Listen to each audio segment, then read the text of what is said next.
N'hésite pas donc de nous écrire, de participer pleinement à cette émission. 06 657 15 72 06 657 15 72. Nous sommes en présence dans ce studio de quelques invités, en l'occurrence le docteur Bruno Mukasa qui a fait la prière. Nous avons également l'ancien Moïse Ngwamba, voilà, qui est avec nous ce matin. Et si Dieu le veut, nous serons rejoints par l'apôtre Jean-Paul Makito d'ici peu. Voilà. Ce qui est sûr, c'est que l'apôtre Amour, pour des raisons ministérielles, ne pourra pas nous rejoindre aujourd'hui. Voilà, c'est un plaisir en tout cas de vous savoir nombreux là à l'écoute donc de ce programme d'édification qui vient uniquement pour vous éclairer et vous éviter de tomber dans les pièges des falsificateurs de la parole de Dieu, des faux docteurs, des bandits, des brigands qui utilisent la parole de Dieu à des intérêts véritablement autres que ceux de Dieu. Voilà. Et donc, vous aider à y voir un peu plus clair. Il y a un verset que tu as lu que tu ne comprends pas. Pose-nous la question. Tu as participé à une conférence où il y a des choses qui ont été comme remises en cause, ce que tu crois, quoi, qui a été remise en cause. Pose la question. De quoi s'agit-il, mon frère? Y a-t-il un besoin d'éclaircissement sur une situation par rapport à la parole de Dieu? Que dit la parole de Dieu sur telle situation, telle autre situation? Eh bien, pose la question. Nous sommes là pour te servir. Voilà. Te servir. Mais surtout, laisser parler la Bible, parole de Dieu. Ok. C'est un espace où vraiment nous voulons donner un retentissement puissant à la pensée de Dieu, mais uniquement de Dieu. Parce que ici, RSM n'est pas là à défendre les intérêts des hommes qui sont en face de moi. Ça, c'est leur problème. D'ailleurs, rassurez-vous, je suis là pour ça moi-même. Je veille. Eux-mêmes, ils savent, quoi, comme on dit. Nous veillons en tout cas à ce que l'évangile soit vraiment prêché dans sa plénitude. Proposé, présenté dans sa plénitude. Alors, bonjour chers invités. Bonjour Papa Stéphane. Bonjour à tous. Bonjour à tous les auditeurs. D'accord.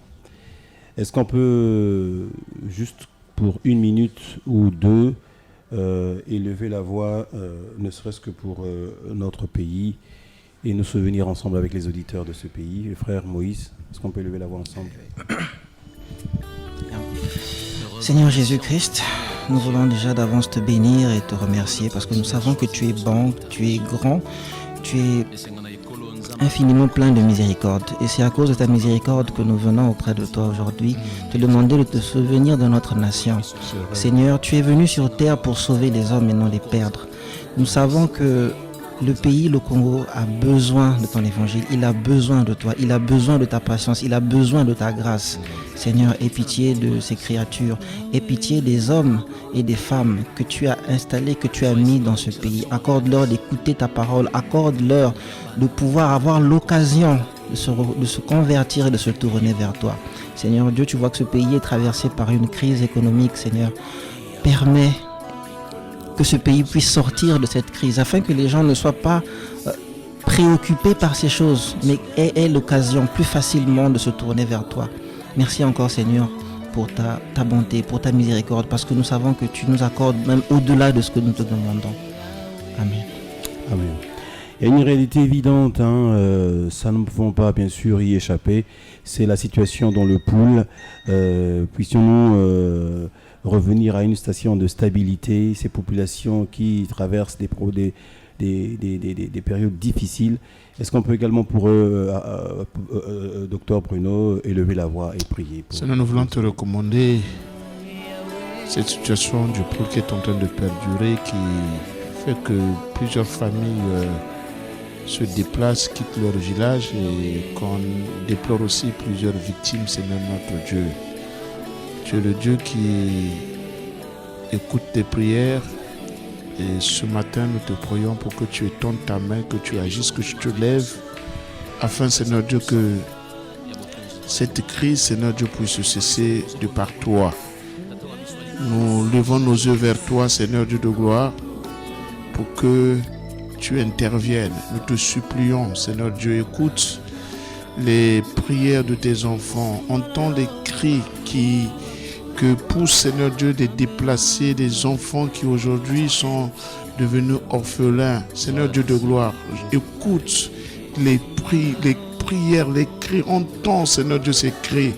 Et je te demande d'agir, Seigneur Dieu de gloire. S'il te plaît, il n'y a que toi. Quand tu dis, tu te lèves pour dire un seul mot, Seigneur Dieu, les choses peuvent s'arrêter. Et nous te demandons, Seigneur Dieu, de parler. Jusqu'à quand, oh Dieu, les gens se mettront à pleurer, à crier, à s'inquiéter, Seigneur Dieu, à être là, Seigneur Dieu, dans le qui-vive. Nous te demandons d'agir, Seigneur. S'il te plaît, agis. Lève-toi, Seigneur Dieu. Lève-toi, Seigneur Dieu. Lève-toi et agis. Fais cesser ces hostilités, Seigneur Dieu de gloire. Dans le nom de Jésus, nous te le demandons. Merci, Seigneur. Amen. Amen. À Dieu soit la gloire. Nous allons, sans plus tarder, y aller avec nos chercheurs de Dieu, nos amoureux de Dieu. Et la première question que nous... Alors, je vais d'abord revenir sur l'intervention d'un bien-aimé.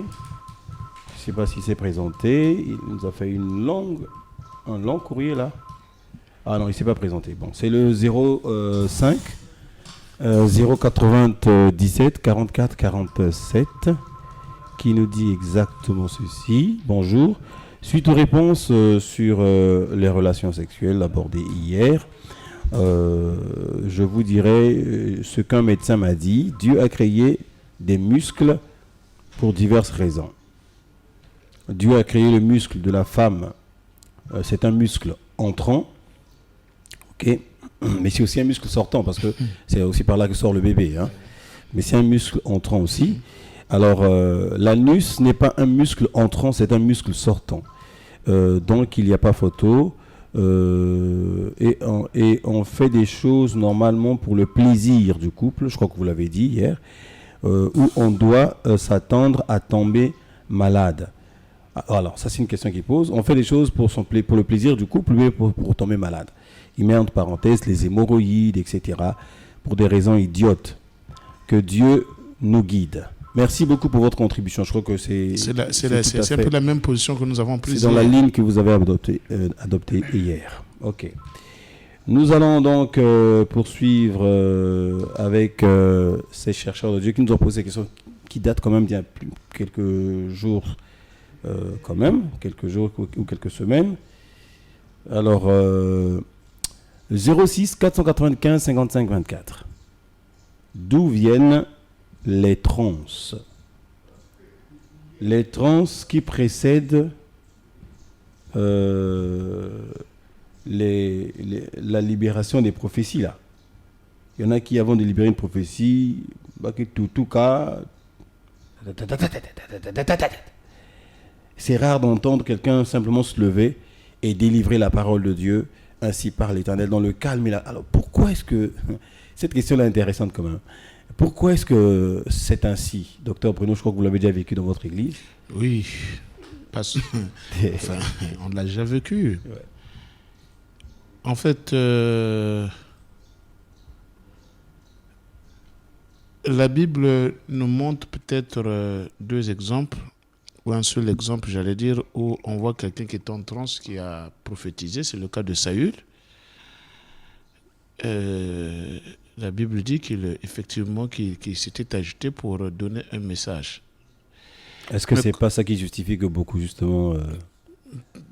Peut-être, mais quand on vient dans le Nouveau Testament, on nous apprend que quand l'Esprit de Dieu vient sur quelqu'un, en fait, la personne est appelée à parler librement. Vous voyez, dans 1 Corinthiens 14, quand l'apôtre Paul nous parle un peu de la manière dont doivent s'exercer le don de parler en langue de l'interprétation, qu'on dit qu'une personne parle et que l'autre se met. Quand vous dites l'apôtre Paul, peut-être que la personne qui a posé la question ne sait pas c'est dans quelle référence. N'oubliez vraiment pas. Non, j'ai donné le texte 1 Corinthiens 14. Ah ok, d'accord. Donc on n'a qu'à lire 1 Corinthiens 14. On se rendra compte que l'apôtre Paul a fait un développement comme pour nous dire que quand l'Esprit de Dieu tombe sur quelqu'un, la personne est consciente, elle n'a pas besoin de s'agiter pour prouver la véracité du message qu'il libère, mais c'est d'une manière libre. L'Esprit de Dieu, c'est un esprit de paix. Donc, quand l'Esprit de Dieu me donne un message que je dois donner au peuple de Dieu, d'une manière calme, simple, je le fais. Donc, les transes là dont on parle, ça vient de l'homme qui veut montrer parfois que c'est Dieu qui est là, qui est en train d'agir, ou encore ça peut être un mauvais esprit qui parle. Nous avons dans Actes chapitre 16 par exemple, cette femme-là qui était animée par un mauvais esprit, qui se mettait à crier toutes les fois qu'elle voyait Paul et son équipe qui exerçaient le ministère. Et les apôtres s'étaient rendus compte que cette femme était animée par un mauvais esprit. Et ils étaient tentés de chasser cet esprit. Donc, l'histoire nous est racontée dans Actes chapitre 16. Donc, à notre avis, à mon avis, quand le Saint-Esprit vient sur quelqu'un, la personne n'a pas besoin de s'agiter. Donc, c'est pas normal. Mais ça vient d'où? Parce que sa question, c'est ça vient d'où ça? Sa question, c'est de savoir ça vient d'où. Bon, on va d'abord se dire c'est quoi une transe. En fait, une transe, scientifiquement, on dit que c'est un état altéré de conscience. C'est-à-dire que tu n'es pas dans ton état normal de conscience parce qu'il y a eu quelque chose qui est intervenu dans ta conscience. Bon, il y a généralement, on peut voir en fait trois origines. La première origine, c'est l'origine purement naturelle. Il y a des produits, des médicaments, comme la drogue, les drogues douces, comme par exemple le cannabis, quand on les prend, on peut tomber dans un état de transe. Ça, c'est provoqué par des substances chimiques. Il y a des transes qu'on peut se provoquer soi-même, hein, en faisant certains exercices mentaux, comme font par exemple les bouddhistes et tout. Ou les yogis. Ou les yogis. Il y a des transes provoquées par des mauvais esprits. Bon, ça, on a des exemples dans les Écritures, comme par exemple lorsque les prophètes de Baal se mettent à invoquer Baal, à un moment donné, ils se font des incisions. La Bible nous dit qu'ils entrèrent en transe.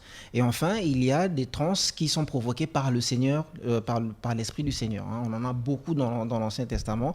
Par exemple, lorsque le prophète Élisée reçoit Josaphat et un roi d'Israël, il prend un instrument de musique, il entonne une chanson de louange et puis après il rentre en transe et puis il y a l'exemple du roi Saül aussi. Donc il peut avoir plusieurs origines. Donc ça peut être justifié que c'est l'Esprit de Dieu aussi qui peut. Maintenant, il y a un détail en fait dans le Nouveau Testament, parce que le problème c'est que la transe, à un moment donné, la personne perd le contrôle de son corps. Voilà, elle perd le contrôle. Et la Bible nous apporte un détail, c'est dans 1 Corinthiens 14 au verset 32, qui nous dit que les esprits des prophètes sont soumis aux prophètes. Bon, ça veut dire quoi? Quand on dit les esprits de prophètes, dans la Bible, on constate que les prophéties viennent soit directement par le Saint-Esprit, soit par les anges. Hein, l'exemple le plus évident, c'est celui de l'Apocalypse, où la prophétie de l'Apocalypse est apportée à l'apôtre Jean par un ange. Donc, ça veut dire que ces esprits-là, quand ils viennent de Dieu, que ce soit le Saint-Esprit ou les anges, ils ne vous obligent pas à faire des choses que vous ne voulez pas. Ils vous laissent le contrôle de votre corps, puisque un des éléments du fruit du Saint-Esprit, c'est la maîtrise de soi. C'est-à-dire qu'on ne peut pas dire à un moment donné que vous avez perdu la maîtrise. Or que lorsqu'il y a une perte de maîtrise, une perte de contrôle, comme parfois on peut constater dans certains endroits, vous avez même des sœurs qui tombent à la renverse, les habits, la nudité qui s'expose et tout ça. Là, il y a beaucoup de... On se pose des questions. On se pose des questions. On peut raisonnablement douter du fait que ce soit le Saint-Esprit qui agisse. Bon, maintenant... dans la manière dont la ça transe... peut être aussi l'Esprit de Dieu, mais seulement les gens ne se contrôlent pas. Ça peut être l'Esprit de Dieu aussi. Les gens abusent. Et il y a des gens qui font aussi exprès quelque part. D'accord. Il y en a qui pensent qu'ils ont besoin de simuler la transe pour attirer l'attention. Parce que j'ai eu à discuter avec des personnes comme ça. On me dit, mais pourquoi tu t'agites comme ça? Oh non, mais si je fais pas ça, les gens ne me prendront pas au sérieux. Oui, il y a eu des gens qui m'ont avoué ça. Quand tu t'agites, c'est vraiment pour montrer aux gens que c'est l'Esprit qui t'a pris. Je dis, mais dans les Écritures, si le Seigneur te laisse la liberté de te contrôler, il faut que tu te contrôles, puisque la maîtrise de soi, c'est le fruit du Saint-Esprit. C'est pourquoi je disais, il faut faire la distinction entre les manifestations qui se passaient dans l'Ancien Testament et les manifestations dans le Nouveau Testament. Dans le Nouveau Testament, comme venait de le signaler tout à l'heure mon bien-aimé, Dieu nous donne la liberté. Donc ce n'est pas une imposition, ce n'est pas une obligation. On reçoit un message et on le donne librement. Et tout ce qui vient, comme je le disais entre-temps, soit ça vient de l'homme, ou soit ça vient de l'ennemi. Parce que quand les démons, en fait, contrôlent la vie d'une personne, cette personne-là perd toutes ses facultés. Et cette personne est totalement possédée par l'esprit qui lui pousse à agir de la manière dont il agit. Donc c'est vrai qu'on a raison de douter quand des gens s'agitent beaucoup là. En fait, peut-être que c'est un manque d'enseignement pour qu'ils comprennent que quand l'Esprit de Dieu te pousse à parler, tu n'es pas obligé de bouger. Tu peux librement délivrer le message de Dieu. Mais certains, par manque aussi d'informations, ils tombent encore dans ces mêmes attitudes qu'avant parce qu'ils ont vu. Est-ce que c'est pas ça aussi? Le fait qu'ils ont vu et par copisme, par suivisme, voilà qu'ils veulent faire la même chose. Bon, je crois que ce qui a été dit va vous aider énormément à changer l'attitude, à adopter la bonne attitude. C'est qu'il y a des gens qui font beaucoup de choses par copisme. Malheureusement, dans les églises, malheureusement. Une petite pause s'impose avant de poursuivre. Pour que nous gardions justement cet état de prière, nous voulons être dans les dispositions où que nous soyons, quoi que nous fassions, même qu'une seconde serve à faire entendre un cri de détresse au Seigneur. Père, souviens-toi de notre nation, s'il te plaît, souviens-toi de notre pays. C'est très important, bien aimé, c'est très important. Et la Bible promet de grandes choses à une nation dont l'Éternel est le roi. Amen. Et puisse le Congo être le premier pays à être appelé République chrétienne du Congo, pourquoi pas. Ah ben si les autres disent République islamique, pourquoi pas un jour qu'on entende République chrétienne du Congo. Que Dieu fasse grâce. Nous allons poursuivre avec nos chercheurs de Dieu, nos amis, nos frères. Alors Jean, je crois que c'est Jean Mabiala, dit que signifie dans ce texte de 1 Jean péché qui mène à la mort. Voilà une question très récurrente. Que signifie péché qui mène à la mort? Dans 1 Jean, il n'a pas donné la référence exacte, il a juste dit 1 Jean. Que signifie péché qui mène à la mort? Donc je rappelle à ceux qui viennent de nous rejoindre que vous êtes sur RSM, à votre émission Pasteur, j'ai une question. Et donc vous avez une question, vous avez une préoccupation, faites-la nous parvenir s'il vous plaît par SMS au 06 657 15 72. Je reprends 06 657 15 72. C'est bon? Où que vous soyez, qui que vous soyez, en tout cas nous recevons tout le monde et nous recevons toutes les questions, rassurez-vous. Voilà, allez. Nous allons répondre à la question de notre bien-aimé Jean. Alors, qu'en est-il? On a trouvé la référence, c'est dans la première épître de Jean au chapitre 5, au verset 16. Voilà. Est-ce qu'on peut lisant? Jean 5, verset 16. Si quelqu'un voit son frère commettre un péché qui ne mène point à la mort, qu'il prie, et Dieu donnera la vie à ce frère. Il la donnera à ceux qui commettent un péché qui ne mène point à la mort. Il y a un péché qui mène à la mort, ce n'est pas pour ce péché-là que je dis de prier. Voilà le verset qui est. Donc si vous êtes comme ce frère qui a lu ce verset et qui ne comprend pas le verset lu, cette émission est la vôtre. Posez votre question, d'accord? Voilà un verset que ce frère a lu. Le frère Jean, il a lu et il demande, mais c'est quoi ce péché qui mène à la mort? Très très bonne question. Très bonne question. Ça c'est pour bien comprendre exactement ce que la Bible dit. Alors, qu'est-ce que le Seigneur à travers ce texte veut nous faire comprendre, Frère Moïse? Alors, il est question ici, de toutes les façons, la Bible nous dit que le salaire du péché, c'est la mort.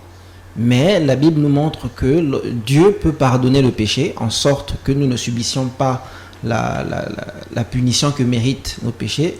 Et ce pardon, on l'obtient en croyant en Jésus-Christ. Bon, maintenant, Jésus-Christ a mentionné cependant un péché qui était impardonnable. C'était le péché contre le Saint-Esprit. Donc ça, c'est l'un des péchés les plus difficiles les chrétiens ont beaucoup de mal à comprendre. Alors, le péché contre le Saint-Esprit, c'est un péché où vous avez conscience, c'est-à-dire que vous avez vraiment conscience que c'est le Saint-Esprit qui témoigne de Jésus-Christ.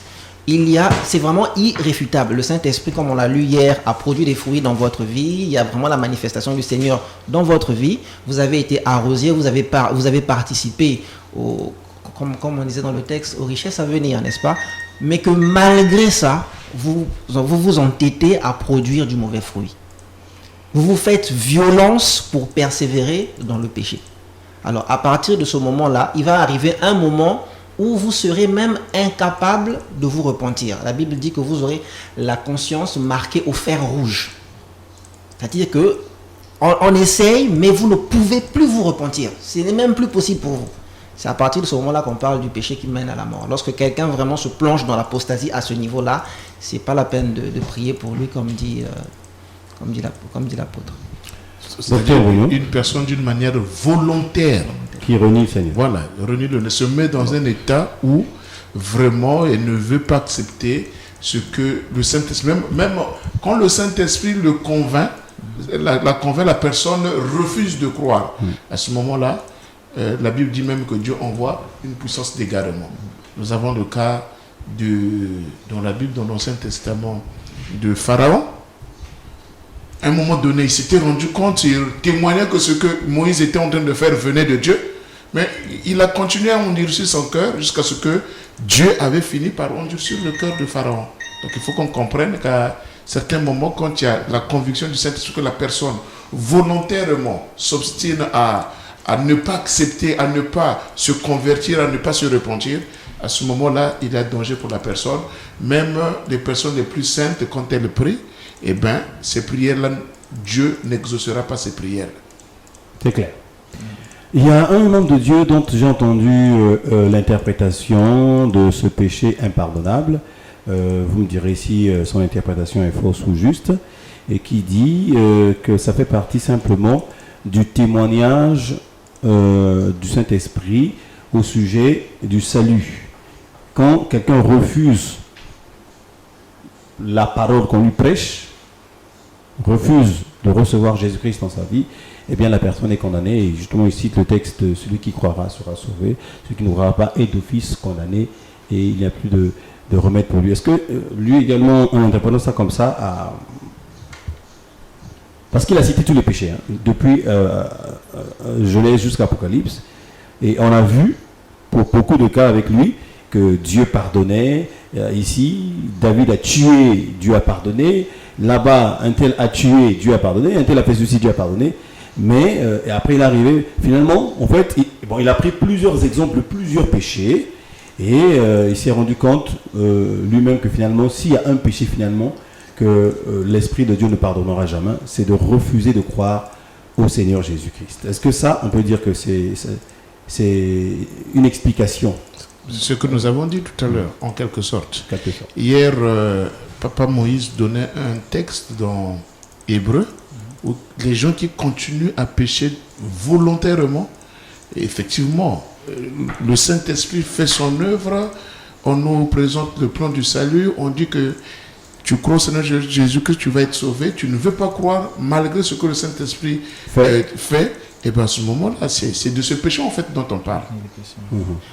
Je voudrais quand même préciser quelque chose parce qu'il ne faut pas aller de manière un peu trop extrême dans ce cadre-là, puisque pour le texte par exemple qu'il a cité de 1 Jean 36, il dit « Celui qui croit au Fils a la vie éternelle, celui qui ne croit pas au Fils ne verra point la vie, mais la colère de Dieu demeure sur lui. » Le mot-clé ici, là, c'est « demeurer ». Demeurer, ça veut dire qu'elle était là avant et qu'elle continue à être là. Donc il n'y a pas d'aggravation en fait. Parce qu'il faut bien se rendre compte que l'apôtre Paul avait entendu parler de Jésus au départ. Mais il a continué à persécuter jusqu'à ce que le Seigneur se manifeste à lui.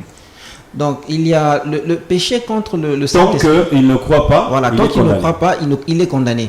Il y a le fait qu'on ne croit pas parce qu'on n'a pas bien compris.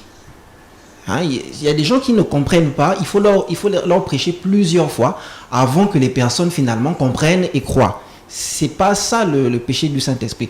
Le péché du Saint-Esprit, la Bible est très claire, c'est-à-dire que vous avez conscience. Le Saint-Esprit est suffisamment sage pour savoir qu'est-ce qu'il faut dire à notre cœur pour que nous puissions comprendre que là, c'est Dieu. Quand le Saint-Esprit a déployé sa puissance de cette façon-là, et que tu t'es bien rendu compte que là, c'est Dieu, mais que tu t'entêtes, ça c'est le péché contre le Saint-Esprit. Quel témoignage encore on peut encore t'apporter? On ne peut plus rien t'apporter comme témoignage. Dieu a fait ce qu'il pouvait faire de mieux pour te sauver, mais tu as refusé. Quel témoignage on peut encore apporter à une personne comme ça? C'est pour cela qu'on dit qu'il ne reste plus de sacrifice pour le péché, pour cette personne.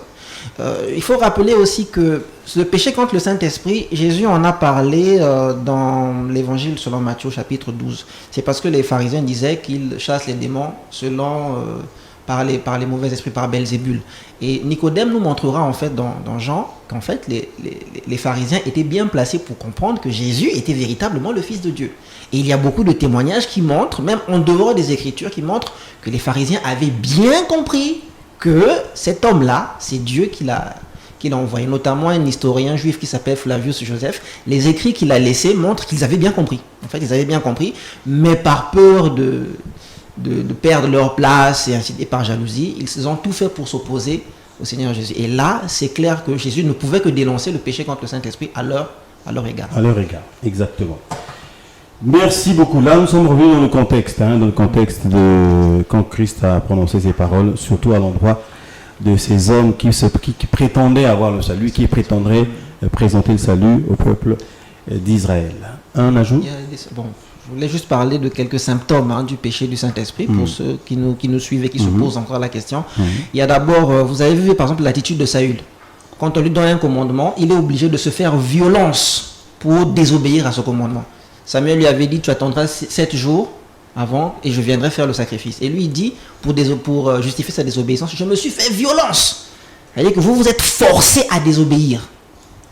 Après ça, il y a aussi le symptôme de Samson, c'est-à-dire que vous désobéissez tellement qu'après vous vous dites que bon, je m'en sortirai comme les prochaines fois. Et il y a un moment où le Saint-Esprit vous abandonne, c'est un mauvais esprit qui remplace, la repentance devient impossible. C'est-à-dire qu'on ne peut plus vous attirer à regretter vos péchés. Quand vous en arrivez là, que vous n'arrivez même plus à regretter vos péchés, c'est trop tard. C'est trop tard. Qu'est-ce qui pouvait encore amener Pharaon à se convertir après tous les miracles qu'il a eu? Ils ont même confessé que cette fois-ci, ça c'est Dieu. À un moment donné, il s'est dit non, c'est moi qui suis coupable, Dieu, je ferai. À un moment donné, il s'est endurci de plus belle façon, de telle sorte qu'il est arrivé à un moment de non-retour. C'est clair, hein? C'est clair. Ok. Nous allons évoluer avec le frère Michel, 1 Corinthiens 7, verset 36. Est-ce qu'on peut lire 1 Corinthiens 7, 36. Je lis. Si quelqu'un regarde comme déshonorant pour sa fille de dépasser l'âge nubile et comme nécessaire de la marier, qu'il fasse ce qu'il veut. Il ne pêche point qu'on se marie. Voilà le texte. Et donc il dit, pouvez-vous m'expliquer que veut dire d'abord, il veut comprendre ça, il veut comprendre ce texte-là, et il donne un autre texte qu'il veut comprendre également. Voilà l'intérêt en tout cas de cette émission. Vous lisez un texte que vous ne comprenez pas, eh bien vous avez le droit à cette émission de poser votre question. Je veux comprendre ce texte. 1 Corinthiens chapitre 7 verset 36. Qu'est-ce que ce texte veut dire selon vous? À l'époque, déjà il faut noter, à l'époque où l'apôtre Paul écrit cette épître. Quand vous commencez comme ça, c'est bien. À l'époque, oui. Là, nous sommes dans le contexte. Justement. On sent qu'on va être dans le contexte. Justement. Donc, l'apôtre Paul, à cette époque-là, j'allais dire, ce sont les parents qui décidaient un peu de l'avenir de leur enfant. L'enfant était prêt à se marier, ou bien si le papa avait une fille, est-ce que cette fille était prête à aller dans le mariage? Donc ce sont les parents qui décidaient de toutes ces choses-là. Donc quand l'apôtre Paul écrit, il voit les choses dans ce contexte. Il dit que si un papa a une jeune fille qui est vierge, et si le papa trouve que non, c'est pas bon que je puisse marier ma fille à cause du Seigneur, pour qu'elle soit au service du Seigneur, et l'apôtre Paul dit que celui-là, il fait bien. C'est dans ce sens-là que l'apôtre Paul était en train de parler. Très bien. Je crois que c'est ça. Oui, bon, c'est le papa. Bon, enfin, c'est le papa qui marie sa fille en fait, qui décide si oui ou non il la donne en mariage. Voilà. D'accord. J'espère que à ce sujet il n'y a pas de problème, parce que il semble qu'il y ait plusieurs difficultés d'interprétation à ce niveau-là pour beaucoup d'autres serviteurs de Dieu ou chrétiens de nos jours qui ne comprennent pas ce texte. Justement, mais il faut rester dans le contexte, contrairement à aujourd'hui où c'est la fille elle-même qui décide à un certain âge.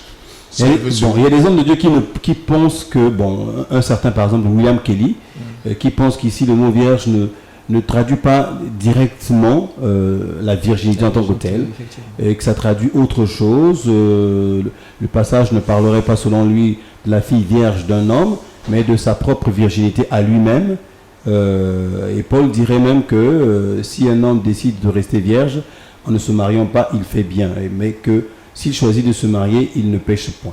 Est-ce que là, il parle toujours de l'homme ou bien il parle ici de la femme, clairement, ou bien En fait, cette interprétation est un peu... Il y a quelque chose dont on doit se souvenir, c'est que dans les Écritures, à la base, c'est le tuteur légal de la fille qui la donne en mariage. Mais très souvent, il ne va pas la donner en mariage sans son accord à elle. Vous allez par exemple dans l'Ancien Testament, vous verrez que Laban, tout escroc qu'il était, demande quand même la permission à Rebecca si elle veut suivre le serviteur pour aller épouser Isaac. Donc, quand Paul parle comme ça, il y a le sous-entendu qui est derrière. Il ne va pas imposer sa volonté à une fille qui veut se marier. Si on lit les versets précédents, on voit très bien que pour Paul, le mariage, c'est un mariage qui doit être consentant. Il ne doit pas être un mariage obligé. Donc, il y a ce fait-là. Donc, si un homme veut trouver... Est-ce que c'est valable aujourd'hui, justement? Valable aujourd'hui. Aujourd'hui, c'est toujours les parents qui marient leurs filles, même dans les pays européens. Quand on se marie, c'est les parents qui marient, mais est-ce que la décision définitive revient à l'homme, comme cela a été le cas, peut-être est encore le cas aujourd'hui dans la coutume juive? Est-ce que c'est le cas encore aujourd'hui chez nous? Mais dans tous les cas, même quand une jeune fille trouve quelqu'un, et si elle pense qu'elle va se marier avec cette personne, on fait toujours recours aux parents. Oui, juste, on va dire, c'est juste pour un avis. C'est pas pour, enfin, peut-être pas un avis, mais c'est juste pour une information. Mais sinon, c'est pas pour donner son avis, pour dire que non, papa, qu'est-ce que tu en penses? Non. Aujourd'hui, je sais pas. Enfin, aujourd'hui là. En principe, si on avait confiance en ses parents. En principe. Parce que ici, on part dans le cas où les parents sont des chrétiens. Et la fille est entièrement soumise, il connaît les valeurs de son père. On présente la personne avec qui on veut se marier à papa, et papa a le droit de faire des investigations sur la personne.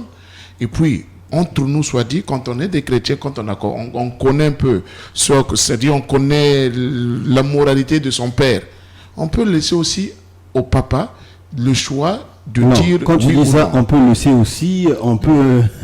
Soyons clairs. Moi, non, je pense bien, comme j'étais en train de le dire, c'est dans le cadre chrétien. Oui. Quand je connais un peu... Si on reste dans le cadre chrétien, justement, oui, Bruno, parce que vous dites que ma fille a l'âge de choisir son homme avec qui elle veut passer toute la vie. Oui. Elle a le droit, elle a l'âge, elle a plus de 18 ans, oui. Elle a fait son choix. Oui. C'est pas nous qui faisons le choix à sa place. Non. Elle nous donne justement l'occasion quand même de parler, oui. Mais pas de décider à sa place. Oui. Est-ce qu'aujourd'hui, on ne peut pas aussi lui faire confiance, étant donné qu'elle est chrétienne, puisque nous parlons dans le cadre chrétien. Voilà, si je connais la maturité de ma fille, à ce moment-là, je peux lui faire confiance.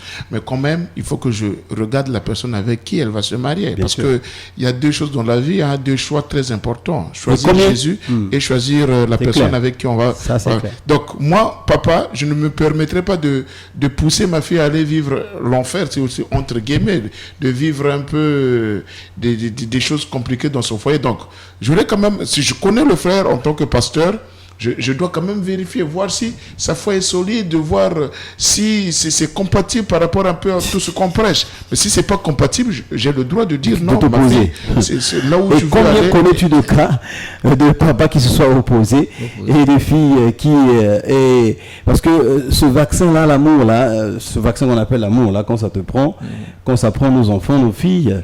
C'est pour cette raison je dis avant que cela n'arrive, avant que cela n'arrive, c'est un conseil que vous donnez. Papa, les parents doivent avoir, c'est-à-dire causer avec, s'entretenir avec leurs enfants sur tous ces points-là pour éviter que effectivement que les gens arrivent dans des situations où après les parents ne seront pas capables de maîtriser toutes ces choses-là. Ce qui est vrai, c'est que vous ne remplacerez malheureusement pas le cœur de la fille quand il s'agit de faire son choix. Et malheureusement, aujourd'hui, il faut dire aussi que beaucoup savent cacher leur jeu. Hein. Oui. Bon, mais même à l'époque aussi. Hein. Il montre une bonne face, le jeune homme sera devant papa. Le papa de la fille que tu vas épouser, mais il va se passer pour le plus gentil. Et il va se passer pour le plus beau, le plus mignon. Mais entre-temps dans la maison, ça sera le premier à battre votre fille quand ça n'ira pas. Voilà. Nous avons que c'est très délicat. C'est pour cette raison, le conseil que je donne aux filles, surtout là on a débordé un tout petit peu. Qui ont des parents chrétiens. Ok. Si quelqu'un vous aime, il faut d'abord en parler à votre Dieu. papa. Dieu. Il y a Dieu qui est là, il y a les hommes que Dieu a placés, votre berger, votre pasteur qui est là. Et puis il faut en parler à votre papa pour que papa essaie aussi de voir si oui ou non ça peut marcher. Très bien. Nous poursuivons avec le frère Michel. Pouvez-vous m'expliquer Luc 12, 47 à 48 ? Toujours Michel. Lui, il veut comprendre les textes qu'il lit. C'est très bien. Nous encourageons cela. Si vous voulez faire comme Michel, comme Jean ou comme les précédents qui nous ont écrit, eh bien, faites-nous parvenir vos questions au 06 657 15 72. 06 657 15 72. Alors, frère Moïse, qu'est-ce que ce texte veut dire ? Luc 12, versets 47 à 48. Le serviteur qui, ayant connu la volonté de son maître, n'a rien préparé et n'a pas agi selon sa volonté, sera battu d'un grand nombre de coups. Mais celui qui, ne l'ayant pas connu, a fait des choses dignes de châtiment, sera battu de peu de coups. On demandera beaucoup à qui l'on a beaucoup donné et l'on exigera davantage à celui à qui l'on a beaucoup. Lui, il veut comprendre peu de coups, là, c'est quoi ? Voilà. Et je vais te lire sa question. Que veut dire fouetter par peu de coups ? Fouetter par peu de coups. Bon, c'est alors quoi ? Ici, on est dans le contexte du jugement dernier. Donc c'est imagé. Voilà, c'est imagé. C'est pas exactement quelqu'un qui a un fouet. Qui a un fouet. Déjà, faut qu'il comprenne ça. C'est dans le contexte du jugement dernier. Du jugement dernier, nous savons que les gens auront même ceux qui seront condamnés. Il y aura des récompenses, c'est vrai, il y aura des récompenses et puis des condamnations. Mais même parmi ceux qui seront condamnés, il y aura un échelonnage dans la condamnation. Donc maintenant, si vous avez connu l'évangile, si vous avez vu participer à la grâce de Dieu telle qu'elle est distribuée aujourd'hui, votre responsabilité est plus grande que notre ancêtre bantou qui se promenait dans la brousse et qui n'avait jamais entendu l'évangile. Donc lui, il sera jugé en fonction de la loi que Dieu avait inscrite dans son cœur, s'il a suivi ou pas. Mais vous serez jugé en fonction de la révélation supérieure que Dieu vous a donnée. Là, vous aurez une parenthèse qui va encore occasionner un débat.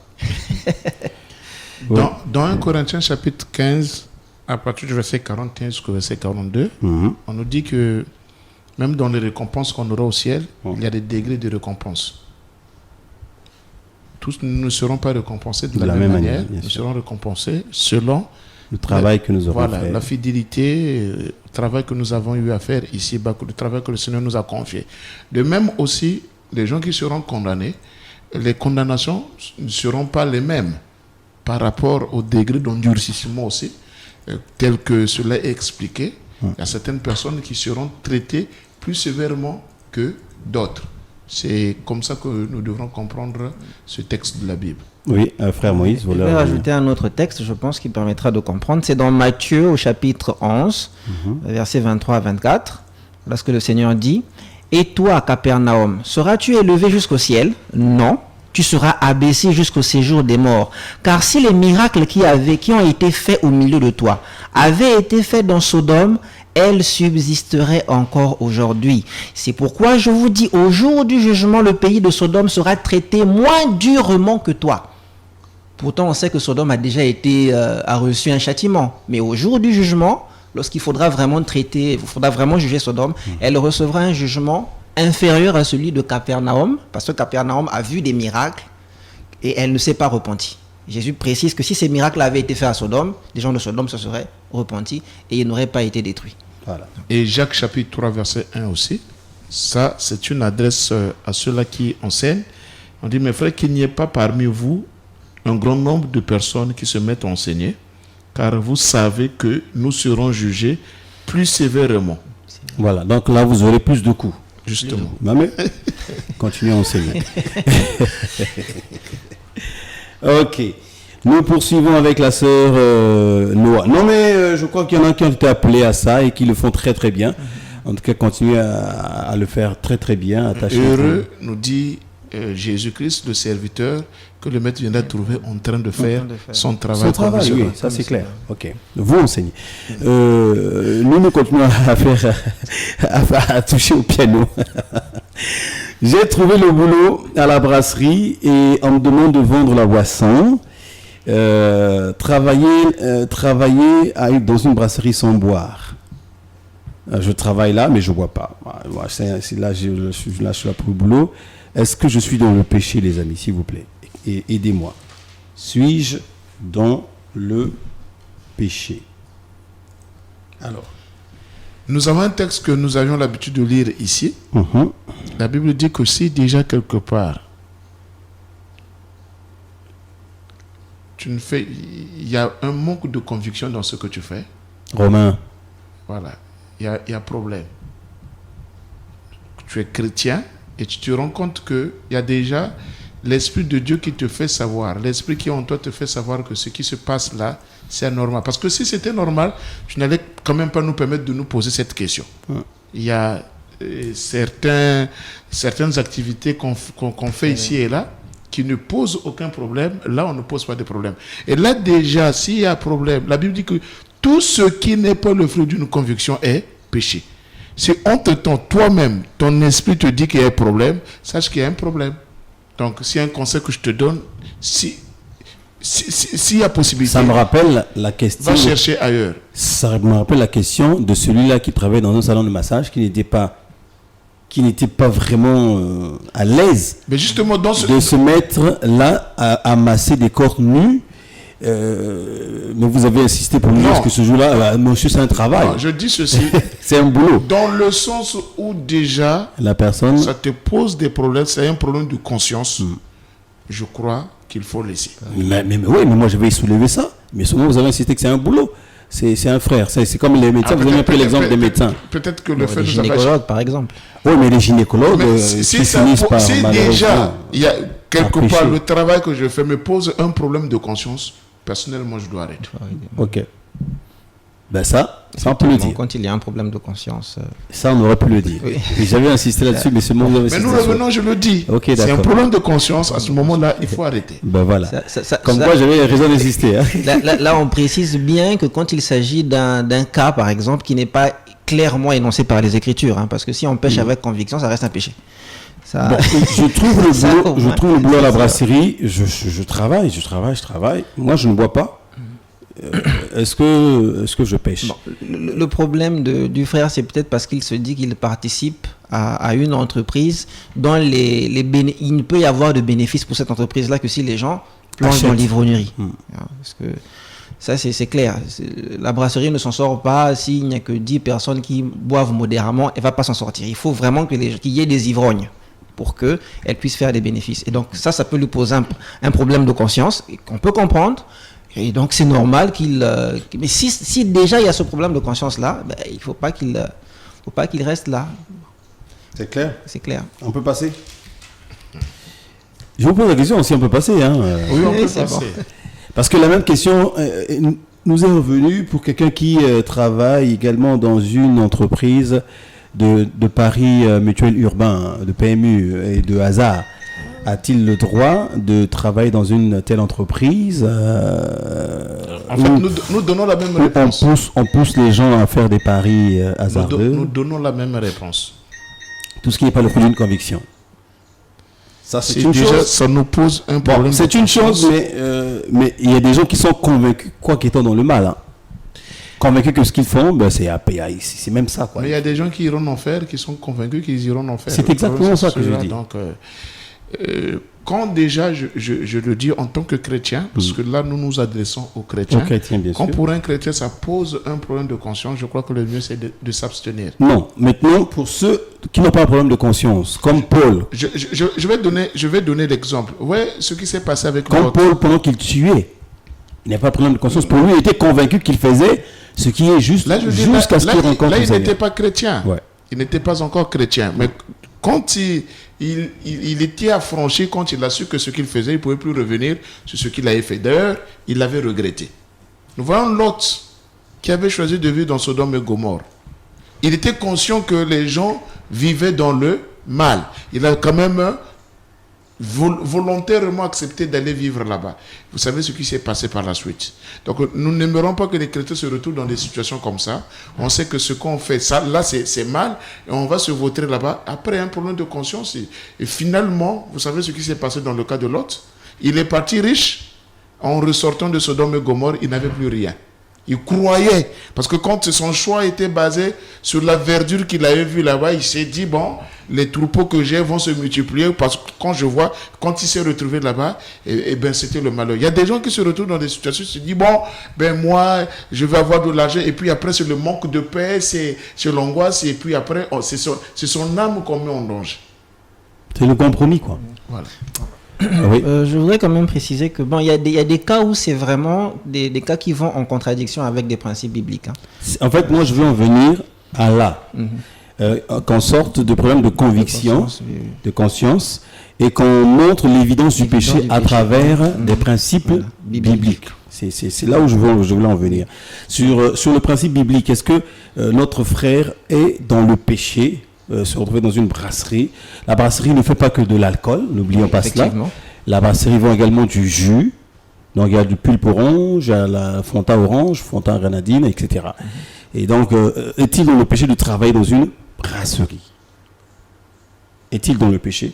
Donc il faut bien que quand nous essayons d'apporter les éléments de réponse, qu'on regarde également le principe biblique qui, dans ces conditions précises, eh bien, peuvent l'aider à avoir la paix ou à se réserver. Voilà. Et c'est un peu comme dans les paris urbains.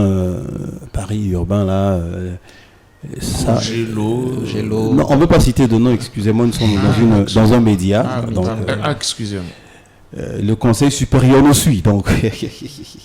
Enfin, alors, on veut parler des jeux de hasard. Ouais, les jeux de hasard, exactement. Bon, pour parler des jeux de hasard, ça c'est clairement interdit aux chrétiens. Il y a de nombreux textes qui en parlent. Je veux prendre deux, Proverbe 20-21, où on dit « Un héritage promptement acquis dès l'origine ne sera pas béni, conviendra à la fin ». L'autre texte, c'est 1 Timothée 6-9. « Mais ceux qui veulent s'enrichir tombent dans les tentations, dans les pièges et dans beaucoup de désirs insensés et pernicieux qui plongent les hommes dans la ruine et la perdition. » Généralement, lorsqu'on va participer à un jeu de hasard, c'est parce qu'on veut s'enrichir, parce qu'on veut un héritage promptement acquis. Donc la Bible nous dit clairement que ce n'est pas de cette manière que Dieu veut qu'on puisse s'enrichir. Bon, maintenant, il peut arriver que vous êtes par exemple membre d'une école et tout, sans forcément que vous soyez inscrit à un jeu de hasard, que bon, ça tombe sur vous et on vous dit vous avez gagné ceci, vous avez gagné cela. Bon, là, ce n'est pas de votre faute. Vous n'avez pas volontairement. Vous avez fait des tirages au cours d'une fête de fin d'année. Il m'est arrivé, par exemple, à l'époque, quand c'était Celtel, après avoir, je crois, consommé un certain nombre de crédits, on m'a dit que non, mon numéro était sélectionné pour gagner un truc. Puis, mais toi, tu as eu la grâce, quoi. Depuis que je sais bien, là. Mais jamais. Ok, merci beaucoup. Oui, vous voulez ajouter quelque chose? Donc, dans ce cas-là, vous n'êtes pas coupable. D'accord. Mais si vous êtes levé un matin, vous êtes dit, moi, je vais aller parier parce que je veux gagner énormément. Voilà. Non, là, il n'y a rien à faire. Le Saint-Esprit n'est pas avec vous. Bon, dans le cas de la brasserie, moi, j'ai donné l'exemple. Hein. J'ai dit que la brasserie fait des bénéfices sur le fait que les gens soient ivrognes. Si les gens consommaient de l'alcool modérément, la brasserie ne s'en sortirait pas. Ça, c'est un fait établi. Mais il n'y a pas que l'alcool que la brasserie. C'est vrai qu'il n'y a pas que l'alcool, mais est-ce que le fait que la brasserie vende qu'on appelle ça des boissons non alcoolisées, la purifie de son péché, de vouloir désirer que les gens de compter sur l'ivrognerie des gens ou d'inciter les gens à l'ivrognerie? C'est pas parce que tu fais bon, je ne crois pas aussi, hein. Je ne porte pas avocat des brasseries, mais je ne pense pas aussi que le brasseur, c'est lui qui dicte à l'homme, hein, qui lui met comme un revolver sur le tympan pour lui dire hey, allez, bois. C'est pas lui, hein, c'est à chacun. Il y a quand même des publicités qui passent pour inciter les gens à boire. Oui, mais je ne me fais pas l'avocat des brasseries. Mais le but... Mais en fait, ils inscrivent en bas, en ce moment, je ne sais pas si vous remarquez, ils inscrivent en bas, attention à l'abus. Mais quand quelqu'un est déjà dépendant, ces écrits-là ne serviront à rien. Et c'est parce qu'on les a contraints vous aussi le à dites. faire. Voilà. Là, vous parlez de la personne elle-même qui seront dépendants Voilà, de ça. quand la personne est déjà dépendante. Mais quand même, eux, ils font un effort même déjà. si vous écrivez là, ça ne va Oui, servir mais à eux, rien. ils font quand même cet effort déjà. Donc, c'est à vous de prendre vos décisions. Et ils ne prennent pas la décision à votre place. Donc, eux, ils font l'effort quand même. J'ai eu quelqu'un qui lisait une affiche, on dit, bon, l'alcool tue lentement. Il a dit, moi, j'ai pas vu. Quelqu'un qui lisait un alcoolique a dit, mais moi, j'ai pas envie de mourir rapidement. Je préfère prendre ça pour mourir lentement. Ok. Nous poursuivons avec d'autres chercheurs. Donc, toujours sur Noah. Oui. Juste un petit détail. Parce que il y a un verset que j'aimerais que les gens méditent, par exemple, c'est Deutéronome 22:8.